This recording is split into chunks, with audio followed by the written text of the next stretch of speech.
नमस्कार दोस्तों, स्वागत है आप सबका आपके अपने YouTube चैनल में जिसका नाम है UP board class by Imran. जैसा कि आप सभी लोग जानते हैं कि आजकल हमारे चैनल में बेसिक एजुकेशन डिपार्टमेंट में टीचरों के लिए जो कोर्स कराए जा रहे हैं, चाहे वो निष्ठा प्रशिक्षण हो या 25 कोर्सों का जो विशेष पैकेज आया हुआ है, उसके हल उपलब्ध कराए जा रहे हैं। इसी क्रम में आज हम लोग 1 जनवरी से 31 मार्च के मध्य जो 25 कोर्सों का एक बंडल कंप्लीट करना है, उसमें से कोर्स संख्या 4 जिसका नाम है गणित की शिक्षण पद्धतियां या गणित की शिक्षण पद्धति, इसकी जो मुख्य प्रश्नोत्तरी है जो इस कोर्स के भाग 5 में समानिहित है, उसके उत्तर आपके सामने प्रस्तुत करने जा रहे हैं। आपको बताना चाहते हैं कि जो बीच में और भाग हैं, भाग 1, भाग 2, भाग 3 और भाग 4, यहां पर भी छोटी छोटी प्रश्नोत्तरी आपको मिलेंगी, लेकिन यदि वो करते समय आप गलत कर देते हैं तो उसका कोई भी अंकन आपके मानव संपदा पे नहीं किया जा रहा है, क्योंकि जैसे ही आप वहां पर सही या गलत उत्तर का चयन करते हैं, आपको तुरंत बताया जाता है कि हमारे अनुसार उत्तर ये होगा, लेकिन जो मुख्य प्रश्नोत्तरी है उसका सही जवाब देना ये आपके लिए बेहद जरूरी है। तो समय बर्बाद न करते हुए फटाफट जो कोर्स 4 है जिसका नाम है गणित की शिक्षण पद्धति, इसकी जो मुख्य प्रश्नोत्तरी है उसको हल करने की कोशिश करते हैं। क्वेश्चन आपके सामने स्क्रीन पर है। प्रभा जी अपनी कक्षा में संख्या सिखाने के लिए इन 2 उद्देश्यों को चुनती हैं। उद्देश्य 1 है बच्चे सही क्रम में संख्याएं बोल पाएं। उद्देश्य 2 है बच्चे संख्याओं का सही क्रम में संख्या रेखा पर अंकित कर पाएं। बच्चे संख्याओं को सही क्रम में संख्या रेखा पर अंकित कर पाएं। प्रभा जी के इन उद्देश्यों के चुनाव के बारे में आप क्या कहना सही होगा? आप केवल एक विकल्प चुन सकते हैं उत्तर के लिए। करें कि सिर्फ सीमित उद्देश्यों को चुना गया है। दूसरे विकल्प में सिर्फ विस्तृत उद्देश्यों को चुना गया है। इसके बाद सीमित और विस्तृत दोनों तरह के उद्देश्यों को नहीं चुना गया है, और फिर सीमित और विस्तृत दोनों तरह के उद्देश्यों को चुना गया है। आइए देखते हैं इस प्रश्न का सही जवाब क्या है। दोस्तों, इस प्रश्न का सही उत्तर है सिर्फ सीमित उद्देश्यों को चुना गया है। आप इस विकल्प को चुन लीजिए, सबमिट बटन दाबिए, आप देखेंगे कि आपका ये उत्तर सही है, और आप सबमिट बटन दाबने में इस उत्तर का स्पष्टीकरण भी प्राप्त कर पाएंगे। अगला क्वेश्चन आपकी स्क्रीन पर कोर्स 4 का जो मुख्य प्रश्नोत्तरी है, क्वेश्चन नंबर 2 आपके सामने स्क्रीन पर है। अनिल जी की कक्षा में एक बच्चा गेंदों की जगह बदलने पर उनकी गिनती करने में गलतियां कर रहा है। क्या आप बता सकते हैं कि वह संज्ञानात्मक विकास के किस स्तर पर होगा? अब गेंदें रखी हुई हैं तो वो पढ़ रहा है ये 8 हैं लेकिन ये कम है।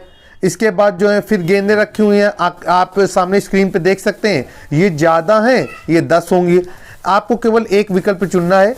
कहा जा रहा है कि संवेदी क्रियात्मक सही है, पूर्व संक्रियात्मक सही है, मूर्त संक्रियात्मक सही है, या औपचारिक संक्रियात्मक सही है। सही विकल्प का चयन आपको करना है। देखते हैं सही विकल्प क्या होगा। दोस्तों, इस प्रश्न के लिए दूसरा विकल्प अर्थात पूर्व संक्रियात्मक प्री ऑपरेशनल स्टेज पूरी तरीके से सही है। आप इस विकल्प का चयन करें, सबमिट करेंगे तो आपको ये बताया जाएगा कि आपके द्वारा चुना गया विकल्प सही है, और साथ ही उसका स्पष्टीकरण भी आपको दिखेगा। जारी करना बटन दाबेंगे, अगले हम क्वेश्चन तक पहुंच जाएंगे। क्वेश्चन नंबर 3 आपके सामने स्क्रीन पर है। सुहेब जी की कक्षा में गुणा करते हुए बच्चे अक्सर संख्याओं को जोड़ने में गलतियां कर रहे थे। 3 बार लगातार 14 कंचे पकड़े तो कुल कितने कंचे पकड़े? अब यहां पर दिया गया है 14 धन 14 धन 14 बराबर 32। सुहेब जी इस तरह की गलती से निपटने के लिए गणित की प्रकृति से जुड़े किस गुण पर ध्यान दे सकते हैं? आपको केवल एक विकल्प का चयन करना है। गणित की अवधारणाएं सोपानक्रमिक होती हैं, इसलिए उन्हें गुणे से पहले स्थानीय मान और जोड़ की समझ को मजबूत करना होगा। फिर कह रहा है कि गणित की अवधारणाएं अमूर्त होती हैं, इसलिए गुणे के सवाल देते समय बच्चों को सिर्फ मूर्त अनुभवों और सामग्री के साथ काम करने को देना होगा। फिर अगला विकल्प कह रहा है कि गणित की अवधारणाएं निश्चित और स्पष्ट होती हैं, इसलिए उन्हें अलग अलग तरीकों से बच्चों को गुणे की एक समस्या का हल निकालकर दिखाना होगा। देखते हैं सही उत्तर क्या होगा। इस प्रश्न के लिए आप पहले विकल्प का चयन करेंगे, सबमिट बटन दाबेंगे और यहां पर हम आपके लिए एक उदाहरण लेकर के आए हैं कि जब आप सबमिट बटन दाबेंगे तो इस तरीके से आपको स्क्रीन पर दिखाया जाएगा कि आपका विकल्प सही है और कौन सा विकल्प सही है उसके बारे में भी जानकारी दी जाएगी।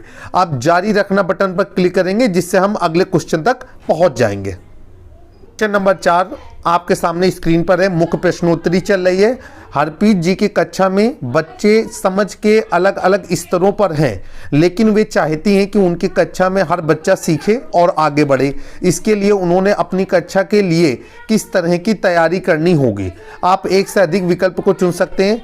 कह रहे हैं कि ऐसी समस्याएं बच्चों को हल करने के लिए देनी होंगी जिनकी कठिनाई का स्तर कम किया जा सके या बढ़ाया जा सके। दूसरा विकल्प कह रहा है कि अलग अलग स्तरों के बच्चों को एक समूह में बिठाकर एक जैसी समस्याओं पर काम करने के अवसर देने होंगे। फिर अगला विकल्प कह रहा है कि जरूरत के हिसाब से बच्चों को प्रॉम्प्ट्स या मददगार क्लू संकेत देने होंगे। और फिर अंतिम विकल्प दे रहा है कि सभी बच्चों के लिए किसी समस्या के चरणों को तोड़कर दिखाना होगा और उसे उदाहरण के तौर पर हल करके भी प्रस्तुत करना होगा। बेहतरीन प्रश्न के लिए विकल्प 1 और विकल्प 3 पूरी तरीके से सही है, अर्थात ऐसी समस्याएं बच्चों को हल करने के लिए देनी होंगी जिनका कठिनाई का स्तर कम किया जा सके या बढ़ाया जा सके और ज़रूरत के हिसाब से बच्चों को मददगार क्लू या संकेत देने होंगे। क्वेश्चन नंबर 5 अब आपकी स्क्रीन पर है। इन विकल्पों को चुनकर के आप सबमिट बटन दाबेंगे, इसके बाद स्पष्टीकरण आएगा, जारी करें बटन पर फिर से क्लिक करेंगे तो आप क्वेश्चन नंबर 5 तक पहुंच जाएंगे। नंबर 5 में आपसे कहा जा रहा है कि नीचे दी गई गतिविधियों में से पहली कक्षा को संख्या की शुरुआती समझ देने के लिए आप किन गतिविधियों का इस्तेमाल करेंगे। एक से अधिक विकल्प चुनने का हमारे पास यहाँ पर ऑप्शन मौजूद है। कह रहे हैं कि बच्चों को अलग अलग वस्तुएं गिनने से जुड़े खेल खिला करके, बच्चों को 1 से लेकर के 10 तक की संख्याओं के लिए चित्र बनाने के लिए प्रोत्साहित करके, बच्चों को संख्याओं से जुड़ी कविताएं और कहानियां सुनाने के लिए, फिर बच्चों को 1 से 100 तक की गिनतियां कई बार पुस्तिका में लिखने के लिए प्रोत्साहित करना। आइए देखते हैं कि इस प्रश्न 5 के लिए सही विकल्प क्या होगा। अपनी स्क्रीन पर देख सकते हैं कि इस प्रश्न के लिए विकल्प 1, विकल्प 2 और विकल्प 3 पूरी तरीके से सही है। हो सकता है कि विकल्प ऊपर नीचे हो, इसलिए विकल्प को मैच करा करके ही आप टिक करेंगे। सबमिट बटन दाबने पर आप क्वेश्चन नंबर 6 तक पहुंच जाएंगे। क्वेश्चन नंबर 6 आपके सामने स्क्रीन पर है। जरा इस इबारती सवाल को देखिए। सूची और उसके दोस्तों के पास एक थैले में 24 टाफियां हैं। वे इन्हें बराबर आपस में बांटना चाहती हैं। अगर हम सभी को बांटने के बाद 6 टाफियां मिलती हैं तो बताइए दोस्तों की कुल कितनी संख्या होगी। एक बच्चा इस सवाल के जवाब में लिखता है 24 × 6 बराबर 144। इसके बाद क्या आप बता सकते हैं कि इस बच्चे ने किस तरह की गलती की है। और 144 के आगे पीछे एक एक स्पेस छोड़ा हुआ है। एक ही विकल्प चुना जा सकता है इस प्रश्न के लिए। नंबर 1 गलती की है, तथ्यों पर आधारित गलती हुई है, प्रक्रिया से जुड़ी हुई गलती हुई है या अवधारणा से जुड़ी हुई गलती हुई है। आइए देखते हैं क्वेश्चन नंबर 6 के लिए सही जवाब क्या होगा। दोस्तों इस प्रश्न का सही जवाब है कि बच्चों से अवधारणा से जुड़ी हुई गलती हुई है। आप विकल्प 3 को टिक करके सबमिट बटन दाबेंगे और आप पाएंगे कि आपका उत्तर पूरी तरीके से सही है। क्वेश्चन नंबर 7 की ओर प्रोसीड करते हैं। क्वेश्चन नंबर 7 आपकी स्क्रीन पर। क्वेश्चन नंबर 7 आपकी स्क्रीन पर है। भिन्न की अवधारणा को समझने में हो रही गलतियों से निपटने के लिए कक्षा में आप कौन सी गतिविधियां चुनेंगे। सबसे उपयुक्त विकल्प को चुनिए। कह रहे हैं कि भिन्न की अवधारणा को अलग अलग रूपों में बच्चों को दर्शाने के लिए प्रोत्साहित करेंगे। भिन्न की संख्या से जुड़े बहुत से सवालों का अभ्यास बच्चों को करने के लिए देंगे। भिन्न से जुड़ी गलतियों को कक्षा में बिना नाम के समूहों में बांट देंगे और फिर बच्चों को उन पर चर्चा करने के लिए प्रेरित करेंगे। क्वेश्चन नंबर 7 का सही हल है कि भिन्न की अवधारणा को अलग अलग रूपों में बच्चों को दर्शाने के लिए प्रोत्साहित करेंगे। और तीसरा विकल्प भिन्न से जुड़ी गलतियों को कक्षा में बिना नाम के समूहों में बांट देंगे और फिर बच्चों को उन पर चर्चा करने के लिए प्रेरित करेंगे। इन विकल्पों को चुन लीजिए और सबमिट बटन दाबेंगे। आप देखेंगे कि आपका प्रश्न सही है। क्वेश्चन नंबर 8 क्वेश्चन नंबर 8 के अनुसार दी गई गतिविधियों में से वे गतिविधियां चुनें जो बच्चों की गणितीय सोच का विकास करने में मदद करेंगे। एक से अधिक विकल्प का चयन किया जा सकता है। पहला विकल्प है बच्चों को गोल की अवधारणा की समझ बनाने के लिए अलग अलग तरह की गोल आकृतियां दिखानी होंगी। दूसरा विकल्प है बच्चों को गुणा की अवधारणा से जुड़े उदाहरण अपने आसपास के वातावरण में खोजने के लिए कहना होगा। फिर है बच्चों को एक ऐसे खाने के डिब्बे का आकार खोजने के लिए कहना होगा जिसमें खाने की अत्यधिक मात्रा रखी जा सके। और चौथा विकल्प है बच्चों को संख्याएं सही क्रम में संख्या रेखा पर लगाने के लिए प्रोत्साहित करनी होंगी। क्वेश्चन नंबर 8 के लिए विकल्प 2 और विकल्प 3 पूरी तरीके से एक सही उत्तर है। आप विकल्प 2 और विकल्प 3 का चयन करके सबमिट बटन दाब दें। आप देखेंगे कि आपका यह उत्तर सही है। क्वेश्चन नंबर 9 अब आपकी स्क्रीन पर है। रामा जी ने अपनी कक्षा में भावनात्मक तौर पर सुरक्षित वातावरण बनाने के लिए कुछ बदलाव किए हैं। आइए देखें वे क्या थे। पहला बदलाव किया है कि सभी बच्चों को कक्षा में उनकी गलतियां बताना और उन्हें बेहतर अभ्यास के सुझाव देना। दूसरा बदलाव किया है बच्चों को उनकी योग्यता और तरक्की के अनुसार पुरस्कार देना और उनका मनोबल बढ़ाना।